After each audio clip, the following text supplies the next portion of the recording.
Thank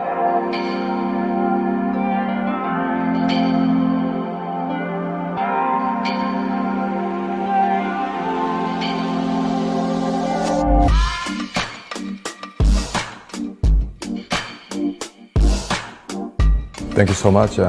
Thank you for having me at this prestigious kind of the journal. So France is a home of a great artist. Belgium is known in Europe and in the world as one of the most innovative. Ya betul. Jadi kita ingin tuh sebenarnya Klasik Mantua ini Bisa. jangan dianggap sebagai orang aneh di masyarakat. Iya. Betul.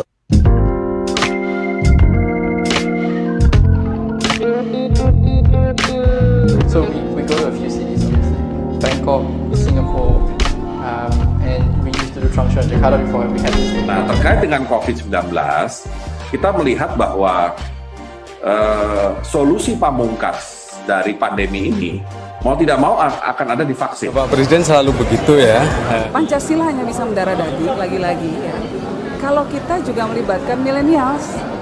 Biasanya kalau produktivitas per head atau produktivitas per head ya per person itu naik, itu total ASEAN marketnya itu di Indonesia.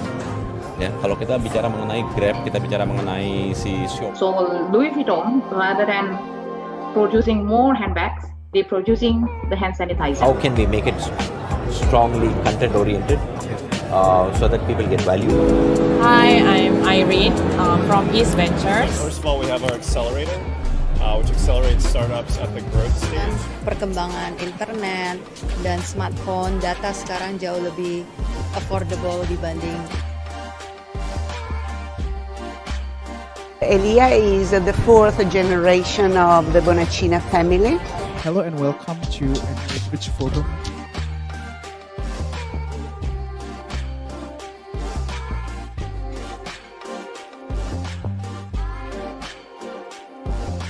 And I can talk to you about tourism and my project here for a bit more than 2 years.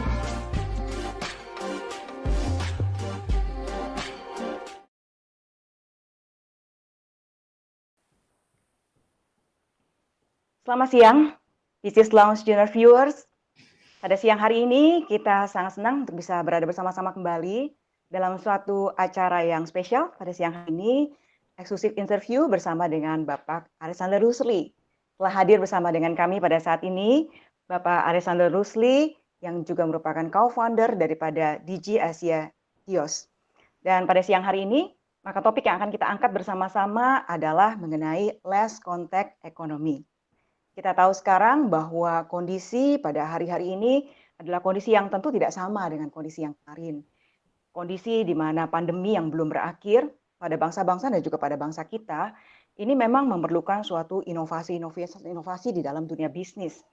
Nah, itu sebabnya pada saat ini bagi kami penting untuk kita berbicara mengenai less contact economy supaya kita bisa lebih memahami sebetulnya bagaimana sih less contact economy ini ya, seperti apa dan bagaimana dampaknya terhadap perekonomian kita. Nah, pada saat ini saya mempersilakan Bapak Alexander Rusli mungkin untuk menyapa viewers kita pada siang hari ini, Pak. Apa kabar semua? Alhamdulillah kita ketemu pada siang hari ini. Ya, senang Mbak bisa pada saat ini kita berada bersama-sama dan mungkin kita bisa mulai ya Pak ya siang hari ini untuk kita ngobrol-ngobrol santai ya. Kita ngobrol santai aja dan mungkin bicara kita bisa berkembang Pak siang hari ini. Ya, kami ingin membicarakan mengenai less contact economy dan di dalam kontak ekonomi ini kita tahu bahwa memang perilaku konsumen juga berubah nih Pak. Ya. Dan walaupun di Indonesia bisnis sudah mulai banyak yang dibuka, tetapi barangkali tidak mendapatkan crowd sebanyak yang diinginkan gitu ya. Mall sudah buka, tapi apakah kita bisa melihat apakah mall seramai dulu? Ya, tidak bisa lagi seperti itu. Apalagi di Jakarta.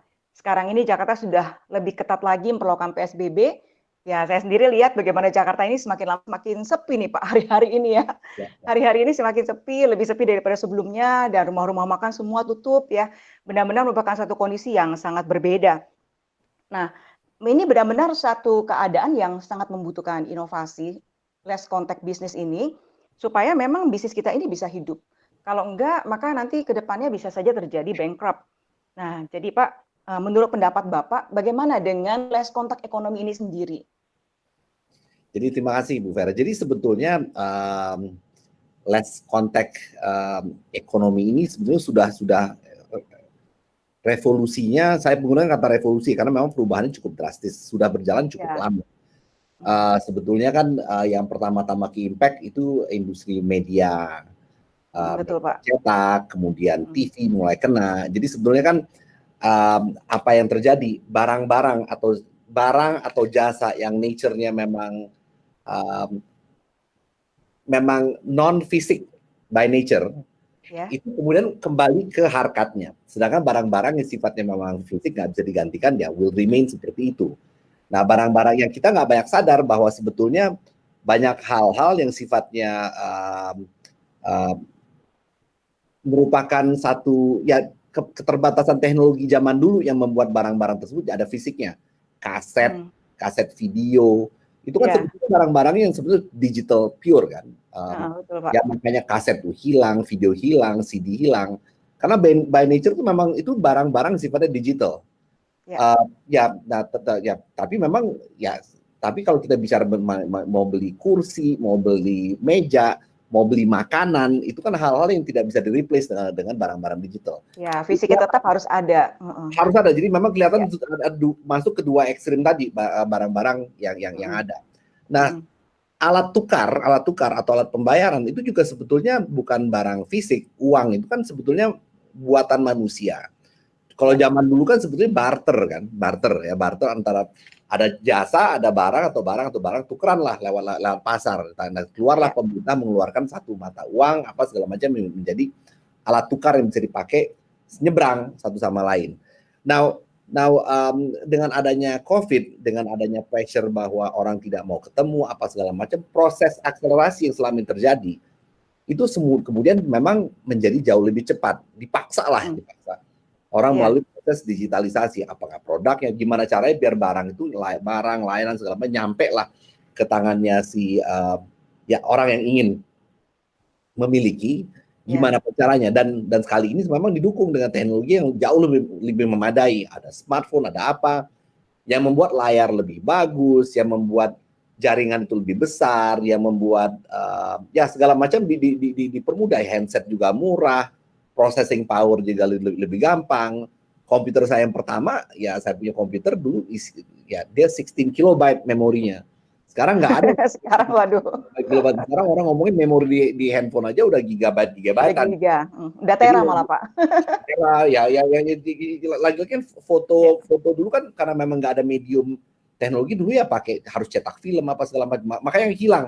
Industri-industri memang yang sebetulnya by nature itu sebenarnya barang-barang digital, video, gambar, foto dan sebagainya.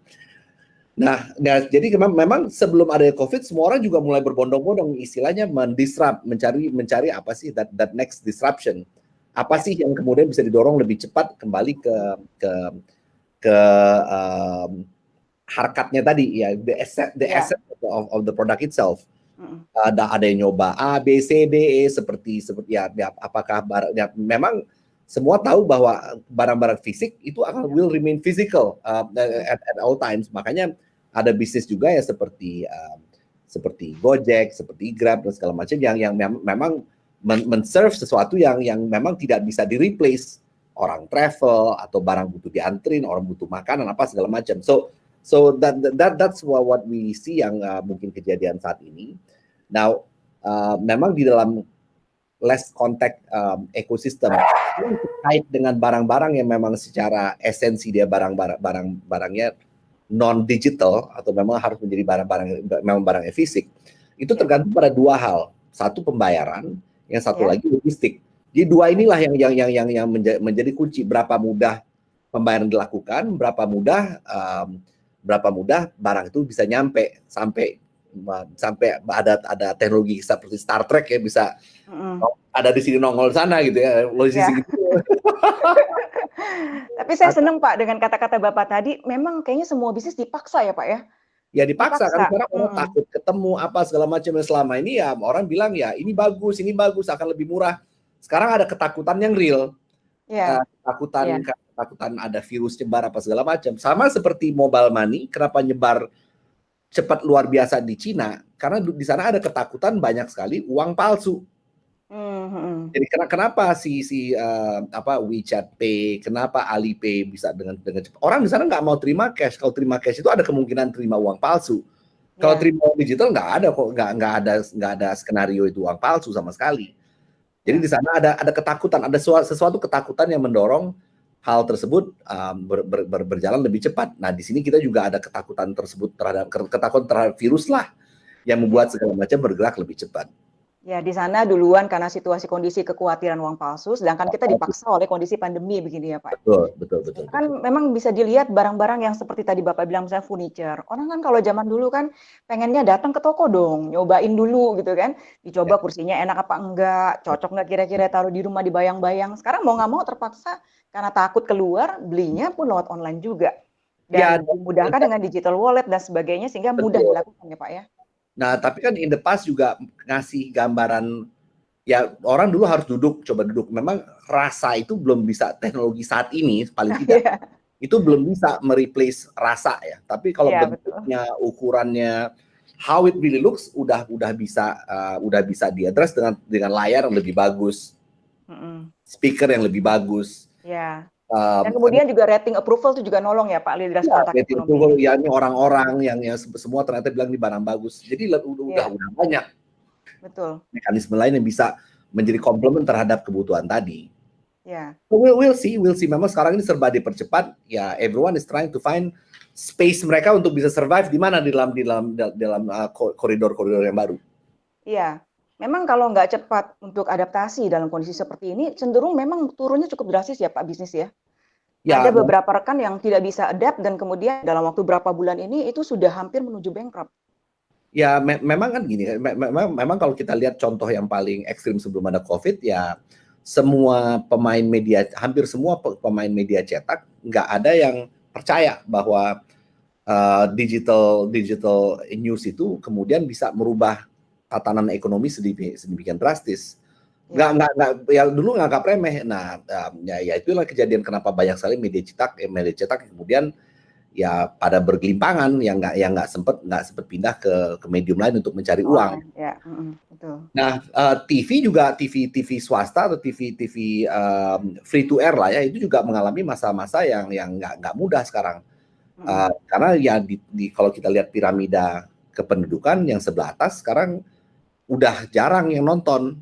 Sehingga memang yang untungnya ya the lower end of the pyramid itu masih aktif pengen nonton, masih aktif bisa dijualin iklan sehingga mereka masih bisa survive. Tapi semua tahu lah industri TV mengalami masa-masa yang sangat sulit saat ini, tapi masih bisa untung. Untungnya mereka itu juga menggunakan frekuensi. Jadi nggak benar-benar ada resource yang sifatnya terbatas yang membuat TV itu nggak bisa semua orang punya. Ya betul Pak. Ya TV nggak bisa semua orang punya, tapi sekarang ya dengan adanya handphone, ya itulah yang orang miliki ya, sehingga ini jadi pengalih bentuk fisik daripada televisi ya. Ya jadi free to air itu bisa di-replace. Akhirnya video itu medium untuk nganternya bisa pakai ya komputer seperti sekarang kita lakukan, handphone juga makin bagus dan sebagainya. Dan karena jaringan juga makin bagus, ya kalau dulu itu kita pencet dia bengong lama sampai dia streaming, sekarang nggak ada bengong-bengong lagi Bu, lancar. Sekarang lancar langsung, hitungannya detik ya Pak. Oke. Bu Ruth mungkin bisa maju ke pertanyaan berikutnya. Iya, kan seperti tadi Bapak bilang, jadi memang kita dipaksa ya Pak ya untuk bisa adaptasi dengan semua kondisi ini. Kalau menurut Bapak, dengan culture-nya orang Indonesia sendiri dan segala keberadaan kita, kondisi kita saat ini, sebenarnya seberapa siap kita dan seberapa kita bisa adaptasi dengan kondisi less contact ekonomi ini Pak?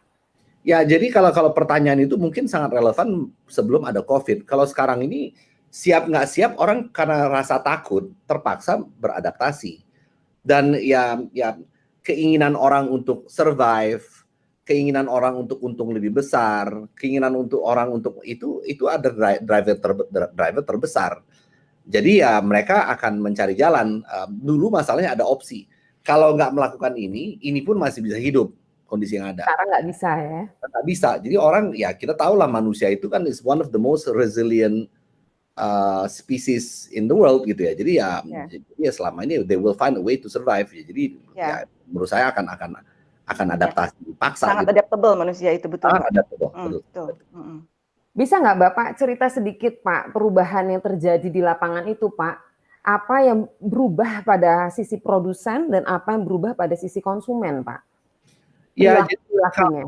Kalau masa kita di Indonesia itu kita harus membagi ini menjadi yang di kota-kota besar sama ya harus juga membagi yang ada di kota-kota kecil. Yang di kota-kota kecil itu masih belum banyak terjadi perubahan behavior. Orang tetap beli pulsa, dia tetap ke warung. Orang tetap beli sachet shampoo tetap ke warung. Orang beli kecap manis juga tetap ke warung. Karena memang untuk meng-e-commerce-kan atau memesan lewat online seperti itu juga nggak efektif juga. Karena orang-orang di desa itu, orang di kampung biasanya ekosistem kegiatan itu nggak jauh-jauh dari tempat di mana mereka tinggal. Jadi mereka tetap harus keluar, mereka sekalian ke warung, sandisi apa segala macam. Jadi memang di level itu, di level itu nggak banyak perubahan yang terjadi. Tapi ada tapi, mereka semua punya handphone. Mereka semua punya smartphone, sehingga sekarang mereka punya kebiasaan lain, nonton YouTube lebih banyak, nonton segala macam kegiatan. Nah termasuk sekarang juga diiming-imingin juga oleh fintech yang fintech peminjam uang ya, diimingin pinjam uang mudah apa segala macam secara online. Jadi ada komponen itu yang juga terjadi di the lower end of the pyramid, di mana mereka secara keseharian itu menjadi ya tidak ada perubahan yang terlalu drastis. Tapi sekarang ada akses terhadap informasi, akses terhadap uang apa segala macam yang mereka mungkin belum tahu kalau minjam dari sini implikasi seperti apa.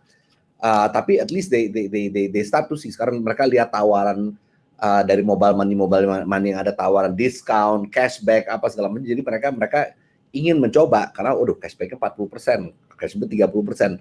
Coba selama ini keluar uang 100.000, sekarang dengan pakai ini bisa keluar uang cuma 60.000 untuk mendapatkan harga yang sama gitu ya. Now, then you have the top end of the pyramid. Top end of the pyramid ini lebih menarik karena mereka sebetulnya pilihan banyak. Pilihan tuh banyak. Mereka punya kartu bank, ada yang punya kartu kredit, ada yang punya. Nah, mereka juga punya akses kepada smartphone yang lebih bagus.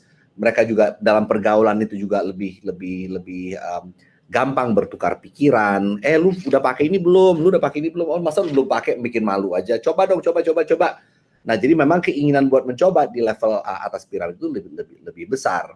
Dan mereka melakukan itu bukan based on need, tapi based on sesuatu yang based on pengen tahu gitu loh, pengen tahu, pengen explore.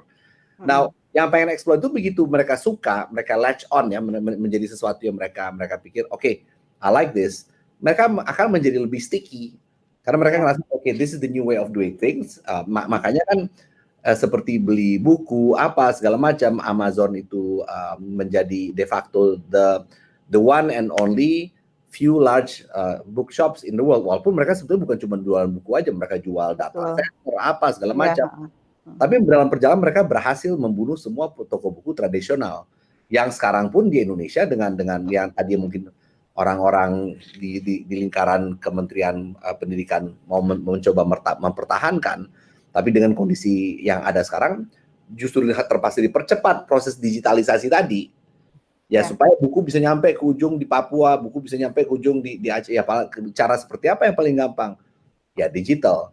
Ya kalau sebelum adanya COVID ya mungkin ada yang ingin mempertahankan status quo selama mungkin ya, mereka tahu harus berubah tapi mereka mencoba mempertahankan status quo selama mungkin.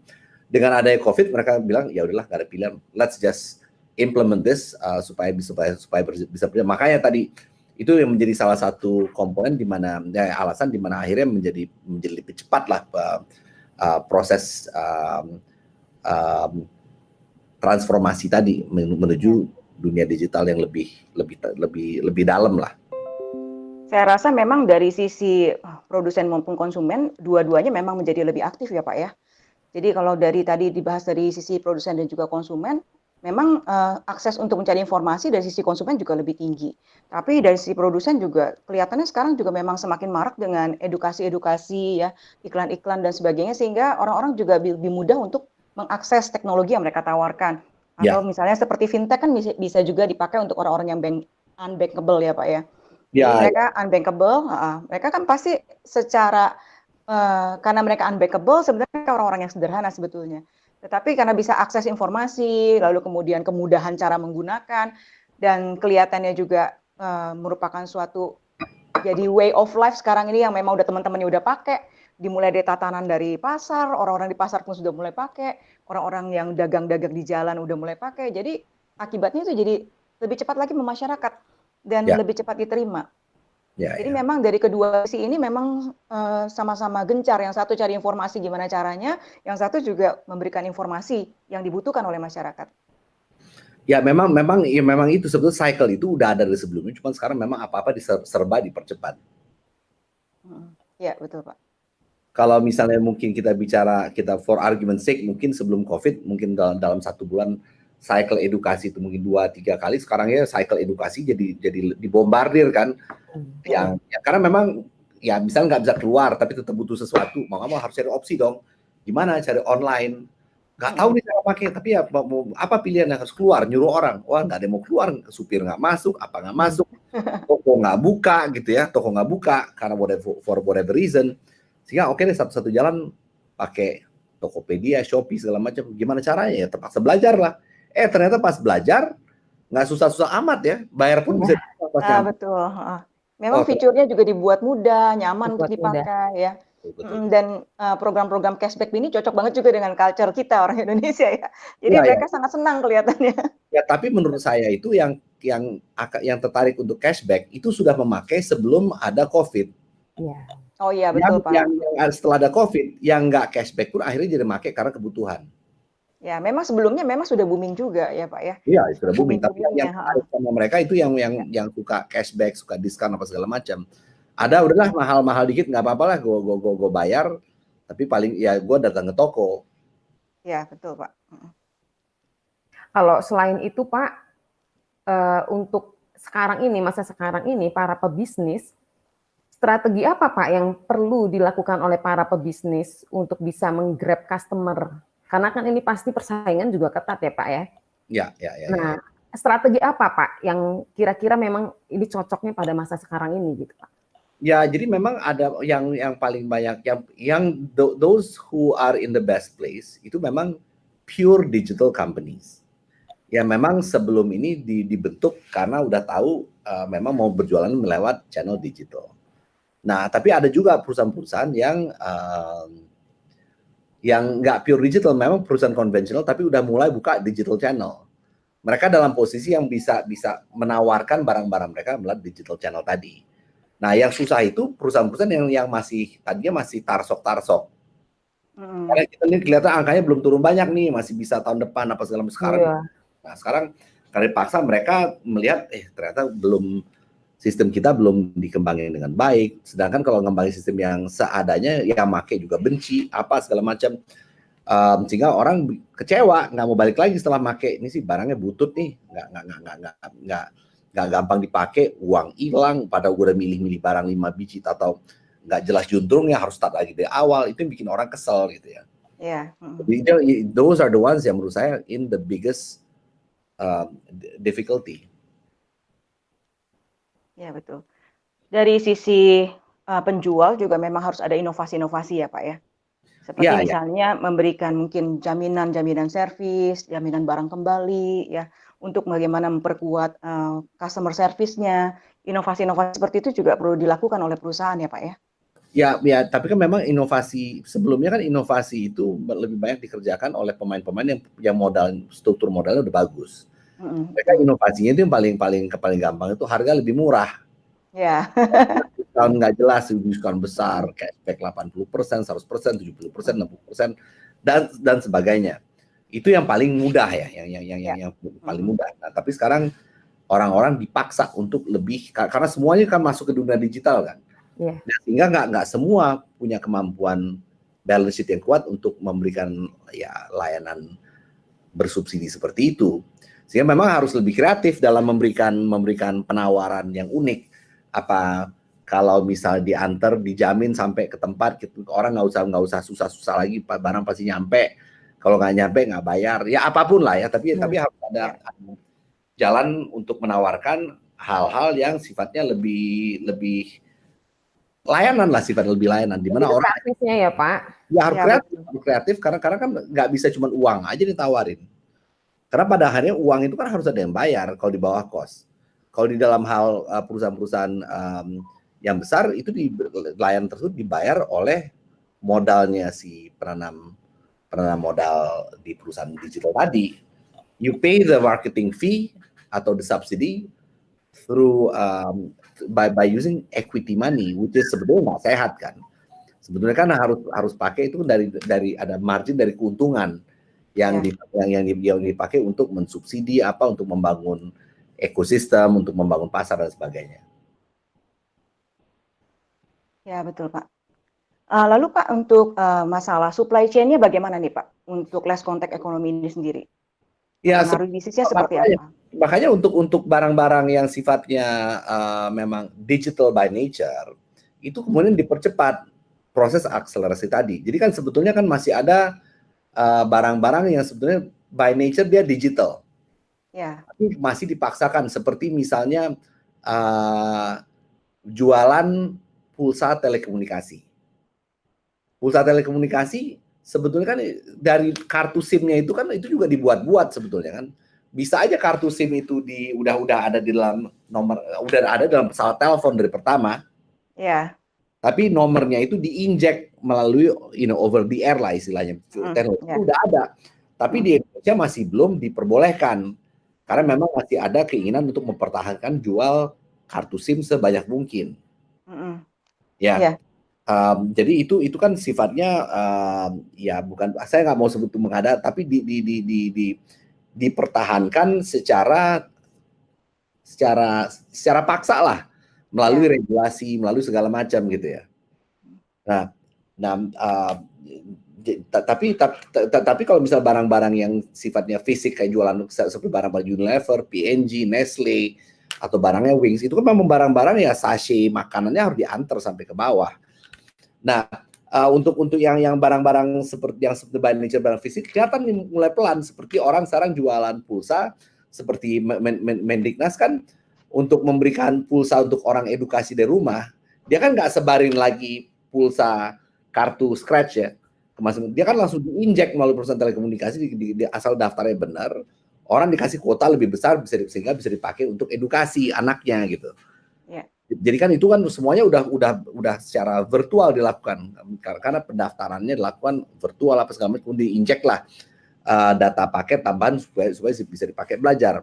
Nah, tapi memang masih ada barang-barang fisik nggak bisa dihindarin. Nah, di mana sih sebetulnya peran fintech untuk barang-barang fisik? Peran fintech itu tentunya membuat jalur supply chain tadi menjadi lebih efisien. Dalam artian uang yang dipakai dalam perjalanan insya Allah nggak bocor terlalu banyak atau nggak bocor sama sekali. Uang tersebut tidak bisa dipakai buat kawin lagi misalnya, hanya bisa dipakai untuk bayar. Jadi desain teknologi melalui berbagai macam fasilitas sehingga uang itu nggak dengan mudah bisa dipergunakan untuk hal-hal yang nggak penting atau nggak perlu atau apapun lah. Jadi sebenarnya secure ya Pak ya? Ya dibikin dengan teknologi bisa dibikin lebih secure. Sama halnya seperti kalau misalnya kita pakai kartu kredit kan ditanyain ID-nya mana lah, apalah segala macam kan, atau ditanya dicek nih, kadang-kadang keluar di pesawat telepon kita nih, ini one time PIN-nya ini mau belanja online, ada yang pakai kartu kredit ini masuk ini nomor PIN-nya, PIN tersebut kemudian dimasukkanlah di website tadi. Ya sama seperti itu, berbagai macam cara untuk melakukan security supaya transaksi itu berjalan dengan lebih safe. Ya, karena rasa secure ini penting sih ya. Kalau nggak ada rasa secure, orang juga nggak mau transaksi. Dan bagi masyarakat yang unbankable, mereka juga kadang masih mempertanyakan sisi secure-nya ini. Dan mereka perlu diedukasi untuk bisa tahu bahwa bertransaksi, misalnya dengan melalui fintech misalnya, itu adalah something yang secure. Kalau tidak ada edukasi ke masyarakat, bagi mereka juga sepertinya mungkin masih bertanya-tanya begitu ya Pak ya, mengenai secure-nya ini. Ya walaupun dalam beberapa kondisi yang kita lihat, karena nggak ada alternatif lain, toko tutup apa segala macam tutup, itu menjadi lebih mudah sebetulnya. Ya, sekali lagi seperti tadi yang di awal dipaksa jadi ya Pak ya. Dipaksa karena pilihan lain nggak ada. Ya. Baik Pak, ini ada salah satu dari viewers kita, dia memberikan pertanyaan. Ya. Strategi yang cocok tapi tidak burning money for long term, itu untuk pebisnis bagaimana? Mengingat saat ini makin pricing war. Jadi yang memang dia nggak burn money, tapi long termnya gimana gitu untuk pembisnis? Ya sebetulnya gini, the good thing about COVID, ya kalau memang kita lihat ada aspek ini elemen positif terkait dengan digital business, pemodal itu menjadi takut untuk memberikan uang untuk dibakar. Jadi memang dengan adanya COVID ini, insya Allah price war akan berkurang jauh lebih banyak. Karena yang pendana itu bilang, waduh kalau misalnya ini dibikin bisa bakar duit, sampai kapan ujungnya gitu ya.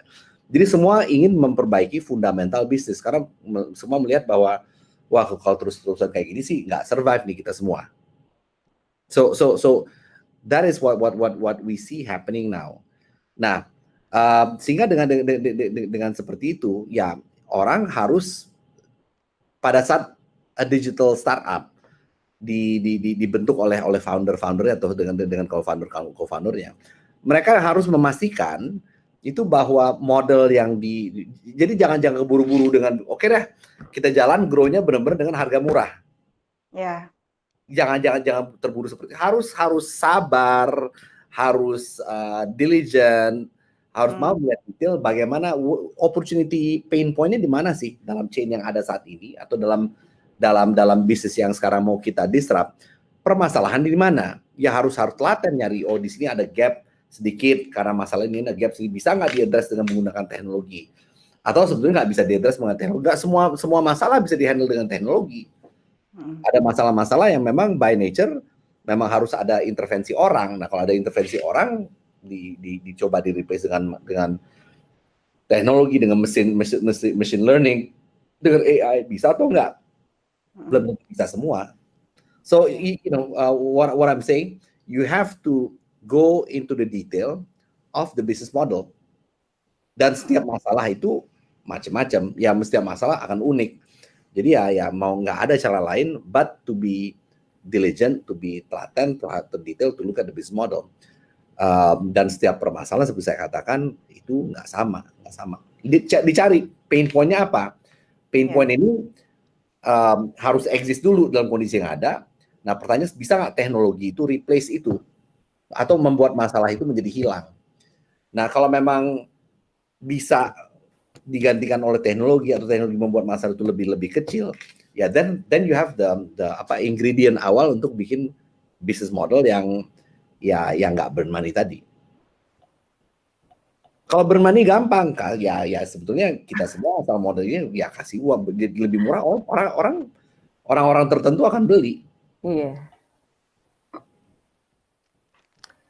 Satu lagi Pak, ini ada juga yang komentar, boleh ya Pak sekalian ya?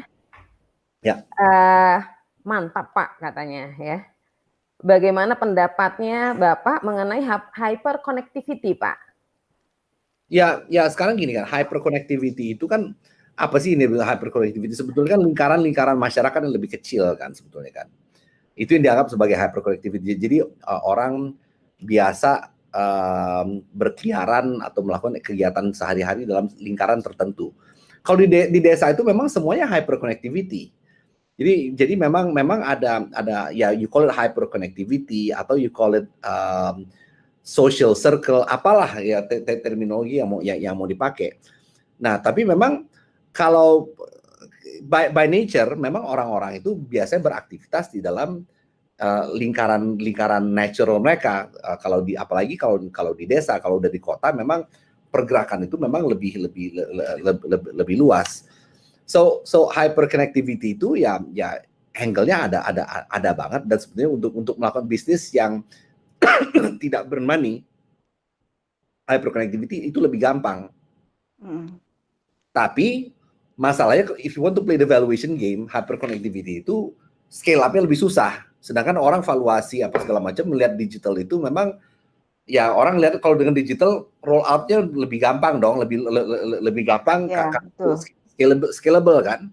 Nah, by nature hyper connectivity itu it's less scalable karena memang ya hyper connection-nya di mana gitu loh.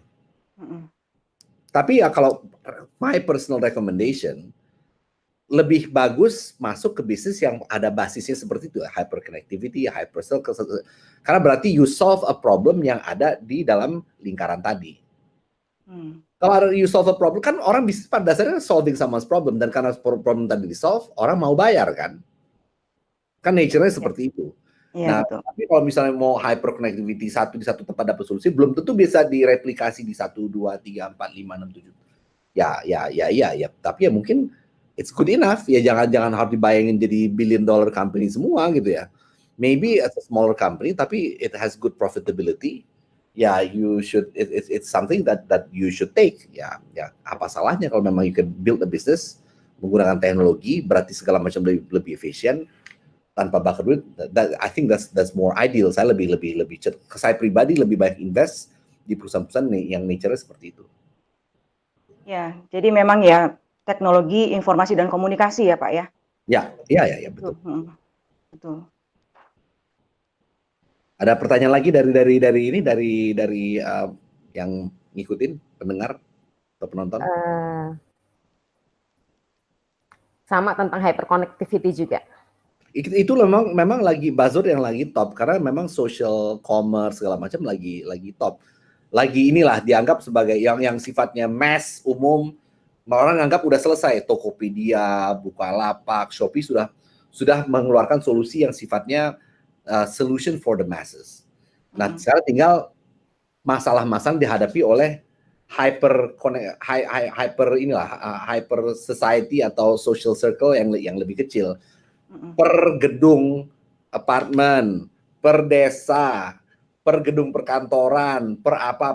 Tapi ada satu natural close loop yang menjadikan mereka satu secara fisik atau secara sosial. Ya.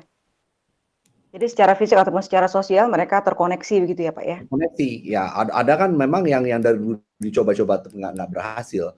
Karena ini udah mulai banyak, sebenarnya bukan hyper connectivity lagi. Ada seperti ya organisasi Islam yang raksasa lah di Indonesia. Oh, mau menjadikan satu misalnya ngasih solusi buat Muhammadiyah, buat NU, buat apa.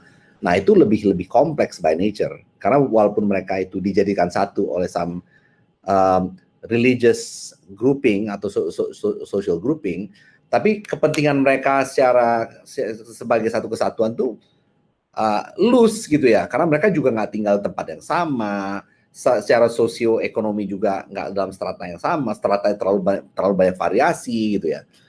Nah biasanya tetap ada gap, Pak ya. Tetap ada gap jadinya.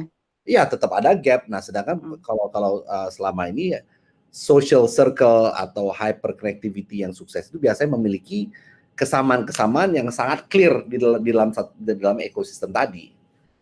Sehingga lebih mudah juga terkonek di antara mereka. Lebih mudah terkonek dan problemnya sama. Karena misalnya orang tinggal di satu daerah, di daerah mana, daerah saya di Lebak Bulus, misalnya ada masalah, ya saya nggak tahu, ada makanan nggak ada sate, semua senang sate tapi nggak ada sate, jadi rame-rame merasakan masalah nggak ada sate.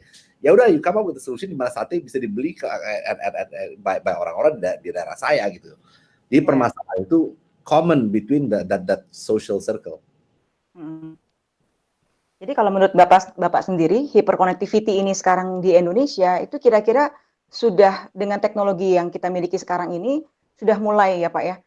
Udah banyak coba mengadres masalah ini, tapi memang antara masalah yang dihadapi sama lingkaran-lingkaran tadi, sama masalah yang dipikir ada oleh si co-founder digital, sering nggak match. Sebelum masalah itu nggak ada, tapi ini nih kita punya solusi untuk menyelesaikan masalah lalu. Tapi padahal masalah itu nggak dirasakan oleh orang yang tinggal di sana. Ini buat orang Lebak Bulus kita punya solusi nih, sate pakai tusuk gigi emas. Misalnya, tusukan satenya pakai emas gitu ya. Kita butuhnya sate doang, nggak peduli sama tusukan sate seperti apa gitu ya. Jadi memang mencari masalah yang ada itu seringkali nggak gampang. Karena juga merasakan masalah itu ya kan harus mencari masalah bukan untuk satu orang tapi untuk satu grup tadi kan. Apa sih yang masalah dihadapi oleh satu grup tadi?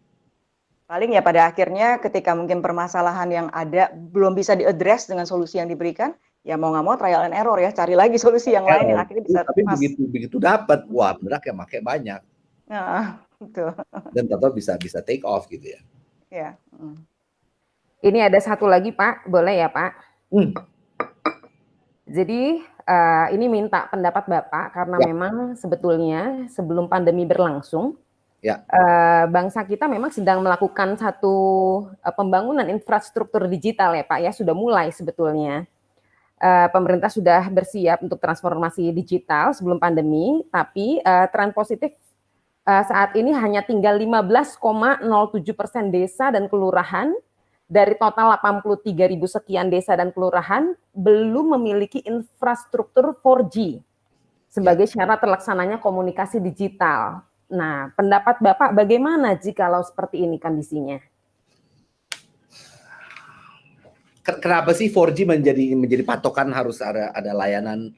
Kenapa 4G harus menjadi patokan ada layanan yang sifatnya ya untuk layanan digital? Sebetulnya waktu zaman belum ada 4G, 3G pun bisa. Yang menjadi masalah ini semua sekarang rame-rame bikin aplikasi, ya harus videonya bagus, harus ini bagus. Itu yang akhirnya butuh 4G, butuh 5G, mau bikin layar, bikin gambar sini harus 4K ya. 4G pun udah mulai menggep-menggep gitu kan. Harus masuk ke 5G.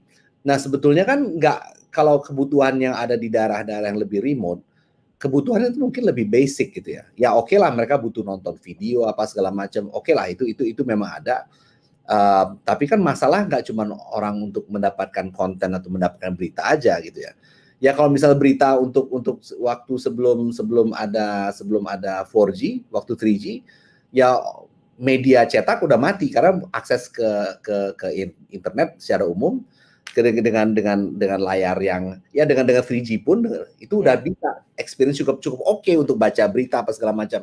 Makanya yang mampus duluan media cetak secara umum kan? Iya, duluan ya karena kan untuk 4G, 3G pun cukup untuk lihat berita. Orang dicari kan berita umumnya kan, bukan. Nah, tapi begitu udah mau mulai masuk ke video, nah itu udah mulai susah tuh 3G itu. Udah mulai, tapi memang pada akhirnya karena orang membuat solusi itu ada newsnya, ada videonya, ada kombinasi lah antara ya dan akhirnya semua butuh 4G. Betul, kalau dengan ada 4G, layanan-layanan tadi sebetulnya menjadi lebih bagus, lebih komplit seperti apa yang terjadi di orang-orang kota. Tapi misalnya untuk menjalankan aplikasi untuk mobile money atau untuk apa, untuk minjem uang, nggak butuh 4G. Ya, karena layar aplikasi kan gampang, itu kan teks doang, ya maksudnya gambarnya bagus ya, apakah itu GoPay, apakah itu OVO, apakah yang punya DigiAsia, sebetulnya kan it's relatively simple gitu ya. Walaupun dia lebih pelan sedikit, tapi tetap aja bisa bayar, tetap aja bisa narik uang, bisa transfer, bisa apa gitu ya. Nah, jadi memang tugas pemerintah untuk memberikan layanan yang lebih bagus, infrastruktur yang lebih infrastruktur ya. Infrastruktur. Tapi kalau menurut saya justru opportunity-nya di situ. Dengan misalnya belum ada 4G, apa sih yang bisa diberikan layanan? Masalah apa sih yang bisa diselesaikan dengan tidak ada 4G, sedangkan orang tetap membutuhkan layanan dari mana-mana yang bisa dilihat di daerah-daerah yang cuma ada 3G misalnya.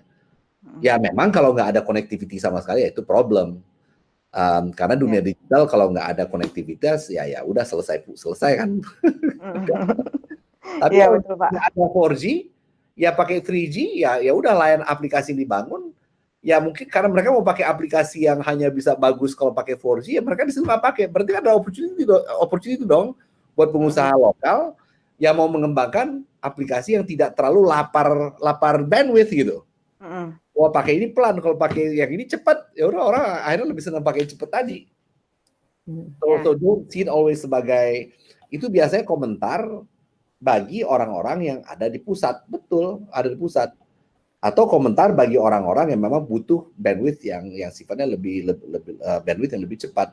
Dia pingin nonton Netflix, pingin nonton iFlix, pingin nonton apa segala macam. Kalau pakai 3G, lama atau kualitas gambar lebih buruk, dia lebih kabur ya. Kalau nonton bolanya nggak kelihatan, cuma orang lari-lari doang, bolanya nggak pernah kelihatan gara-gara kabur gitu kan.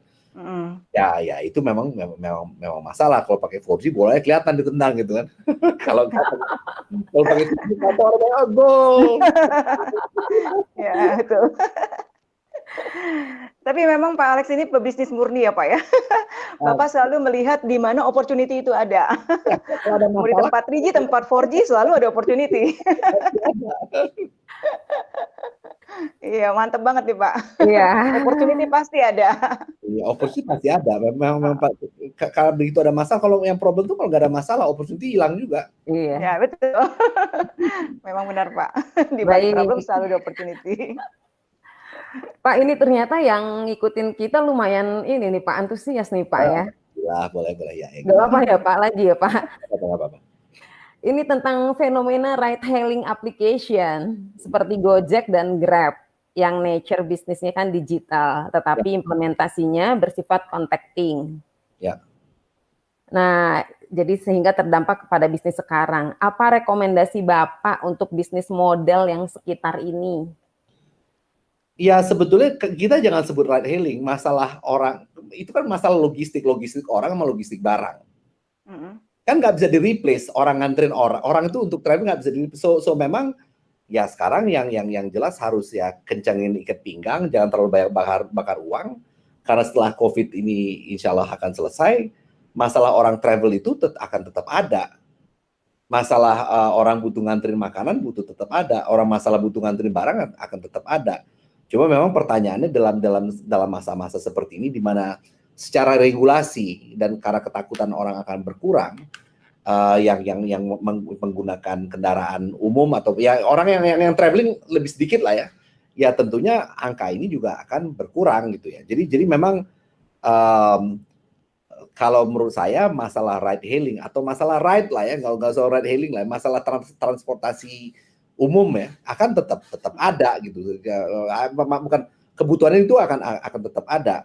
Tapi dalam masa seperti sekarang ini ada angka demand yang sebetulnya nggak real, di mana seolah-olah nggak tinggi, tapi sebetulnya kebutuhan itu ada. Sekarang orang dipaksa di rumah semua gara-gara nggak boleh keluar rumah. Ya kan, jadi jadi menurut saya ya harus kencangin ikat pinggang sebentar, tahan. Ya nanti setelah COVID akan berjalan lagi. Nah, memang yang menjadi masalah orang diedukasi, orang terlalu banyak yang diedukasi untuk mendapatkan diskon. Dan juga si supir-supir ojeknya itu juga terlalu banyak dimanja dengan mendapatkan insentif buat stay sebagai ride hailing A, B, C, D, E gitu ya. Jadi mereka memang diedukasi dengan cara yang ya sebetulnya nggak sustainable.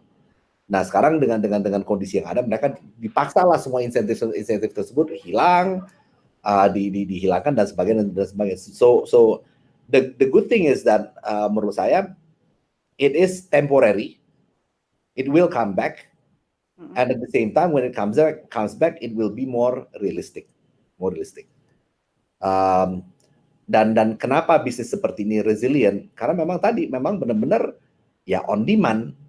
Kalau memang yang menjadi challenge kita di sini, orang yang sudah banyak yang hidup ya inilah ya apa yang pengantarnya itulah ya, apakah mobil, apakah motor, memang udah rely 100% dari sini. Yang kalau di luar negeri itu banyak yang ya dia sebagai supir Uber apa segala macam part time gitu ya. Dia punya kerjaan lain tapi dia di waktu senggang juga melakukan ABCDE. Nah, di sini masih banyak yang sifatnya yang memang full time mengerjakan ini. Tapi itu kan equilibrium yang ya kita masih dalam perjalanan menuju equilibrium yang baru lah.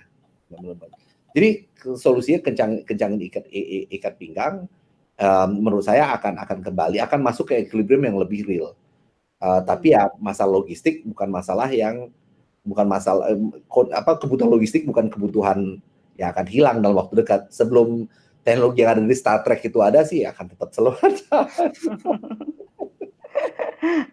Iya Pak. Kalau berbicara mengenai bisnis yang Bapak jalankan ini sendiri Pak, di dalam bisnis yang Bapak kerjakan juga, prinsip-prinsip semua yang tadi Bapak katakan ini juga sudah Bapak terapkan ya Pak ya? Ya kalau kami di Digi Asia ini khususnya investasi saya yang Digi Asia ya, yang Digi Asia ini kan sebetulnya fintech, tapi model bisnisnya tidak kami B2B. Jadi kami tidak memiliki pelanggan konsumen langsung. Kami lebih banyak membantu partner-partner kami yang membutuhkan layanan-layanan digital tadi, tapi nggak mau nggak pengen ngikutin brand orang. Ya misalnya contohnya Starbucks, misalnya Excelso, misalnya ada macam-macam lah partner-partner kami yang memang dia secara prinsip nggak mau tergantung. Jadi ingin customer-nya lebih dimanjakan, tapi yang manjain bikin mereka sendiri karena mereka pingin bangun hubungan lebih erat dengan customer mereka. Customer relationship-nya ya. Customer relationship mereka ya udah, tapi untuk ternyata dalam journey untuk menjaga customer relationship mereka butuh lisensi tertentu atau teknologi tertentu. Nah, tapi untuk dapat lisensi tertentu ternyata syaratnya banyak. Ya, itu that's where we come in. Untuk perusahaan-perusahaan yang membutuhkan lisensi tertentu tapi mereka nggak mau repot nyari lisensi sendiri, nggak mau repot bangun teknologi sendiri, ya kerjasamalah dengan kita. We will find a way supaya customer engagement mereka lebih bagus. So that's what we do. Jadi kaidah-kaidah kita yang ada, yang disebutkan tadi, memang kita selalu sampaikan kepada partner-partner kami apa sih yang mereka cari.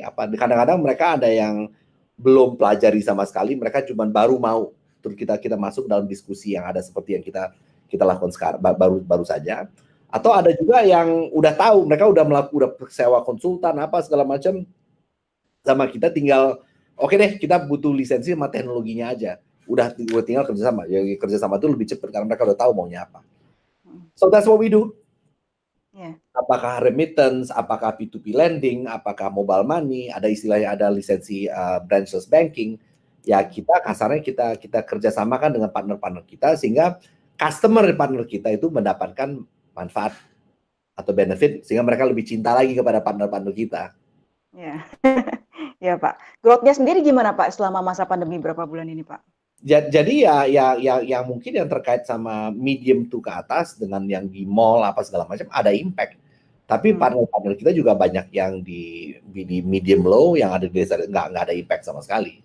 Karena ya kita karena yang di medium low itu kebanyakan terkait berjualan, mereka punya customer yang berjual barang digital atau berjualan bahan-bahan pokok ya seperti nasi, beras, makanan apa segala macam. Bukan makanan yang high end ya, tapi memang yang kebutuhan pokok. Ya kebutuhan pokok alhamdulillah sejauh ini masih jalan ya. Maksudnya kalau orang berhenti beli pulsa, berhenti beli makanan pokok, nah itu kan ya ekonomi. Itu berhenti hidup juga Pak. Udah susah hidup gitu. Itu udah di ujung umur ya kan, ya udah semua udah. Ya. Jadi yang seperti itu alhamdulillah masih berjalan dengan lancar. Ya. Burut, apakah masih ada pertanyaan lagi, Burut? Banyak sebetulnya, tapi ini mengingat waktu ini. Berarti cukup menarik tuh kita hari ini ya, Burut ya. Banyak minat ya mau ngajuin pertanyaan. Alhamdulillah kalau Ibu balik yang ngikutin acara itu benar-benar punya antusiasme tinggi terhadap topik ini. Iya. Jadi ini waktu kita udah tinggal sebentar lagi, Mbak Vera. Ya, oke. Bagaimana jadi Burut? Kita masih ada satu pertanyaan, mungkin masih bisa. Mungkin terakhir dari Pak Alex sendiri mungkin, apa yang bisa disampaikan kepada viewersnya Business Lounge Journal, mengingat ini sebenarnya banyak anak-anak muda dan ya mungkin ada yang sedang terkendala, ada yang memang sedang berusaha untuk survive, adakah yang mungkin bisa Bapak sampaikan? Jadi memang semua lagi susah. Tapi if you try to look at the other side of the coin, kesulitan yang Bapak, Ibu atau teman-teman alami itu mungkin bukan kesulitan yang dialami sendiri. Always try to see kesulitan yang dialami. Mungkin ada banyak orang yang mengalami masalah yang sama. And when you find 2, 3, 4, 5, 100 people, 200 people mengalami masalah sama, jadi opportunity business. So always try to think about it like that. Memang kadang-kadang nggak gampang, tapi what I recommend that you do, you have to talk to people a lot. Jadi ya the last thing that you want itu frustasi, terus nggak ngomong sama siapa-siapa. Kesempatan atau opportunity itu biasanya akan ada kalau kita banyak berinteraksi dengan orang.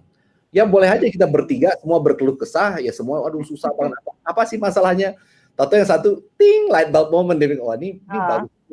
Ini masalah yang dua ini bisa gua address, gua cari solusinya. Ya, betul. Tapi itu nggak bisa kejadian tanpa kita berinteraksi sama orang. So try to be out there. Sekarang juga orang sudah lebih terbiasa mungkin connect dengan aplikasi Vicon yang macam-macam. Ada Microsoft Zoom, ada Google, ada Google, ada Zoom, ada ini pakai udah segala macam merek nih. Akhir-akhir. Iya. Ada semua platform dipakai ya, Pak. Pakai yang ini mau pakai ini, yang ini mau pakai ini. Tapi that you know through that interaction maybe you'll find your angle. Karena pada dasarnya the economy must still move. Orang masih tetap harus hidup. Cuma masalah yang ada mungkin 6 bulan lalu tidak sama dengan masalah yang ada hari ini. Now it's time to find the new problems dan opportunities yang ada di masa sekarang ini. Ya.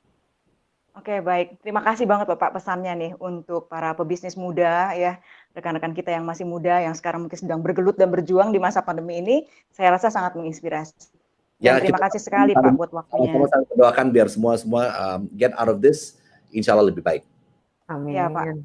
Terima kasih. Terima Jadi kasih, Pak kami Pak. sangat berterima kasih Pak untuk waktu yang Bapak sudah sempatkan pada siang hari ini dan dari apa yang tadi disampaikan maka berakhir dengan satu optimisme yang baik ya bahwa less contact ekonomi memang menjadi sesuatu inovasi bagi kita semua di masa pandemi sehingga kita berharap bahwa perekonomian kita bangsa kita akan tetap berjalan dengan memanfaatkan less contact ekonomi ini dan juga melihat peluang-peluang yang ada ya Pak ya di masa pandemi selalu ada harapan bagi bangsa kita. Betul. Terima kasih Pak. Terima kasih semua. Assalamualaikum. Ya. Oke baik Pak, sampai jumpa Pak. lagi di lain kesempatan Pak Alexander. Terima kasih. Terima kasih untuk waktunya.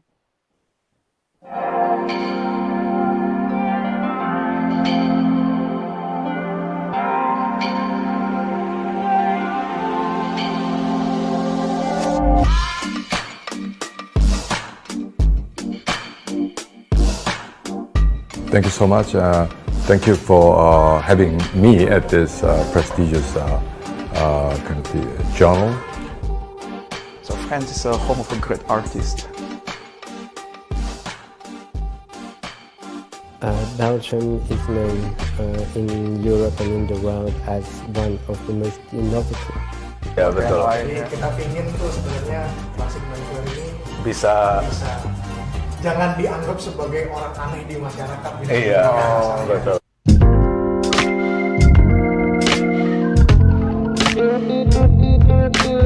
So we go to a few cities, obviously.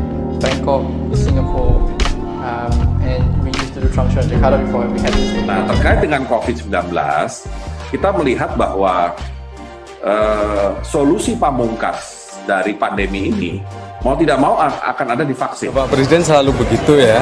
Pancasila hanya bisa mendarah daging lagi-lagi ya. Kalau kita juga melibatkan millennials.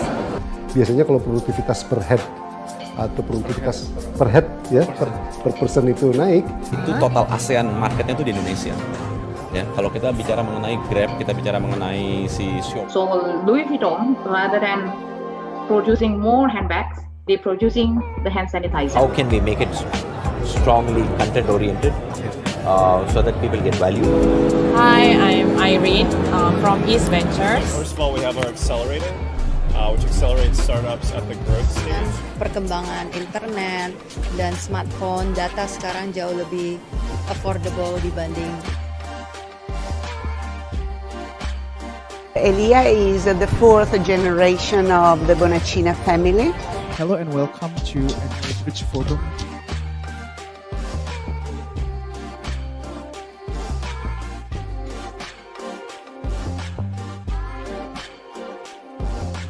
And I can talk to you about tourism, my project here for a bit more than 2 years.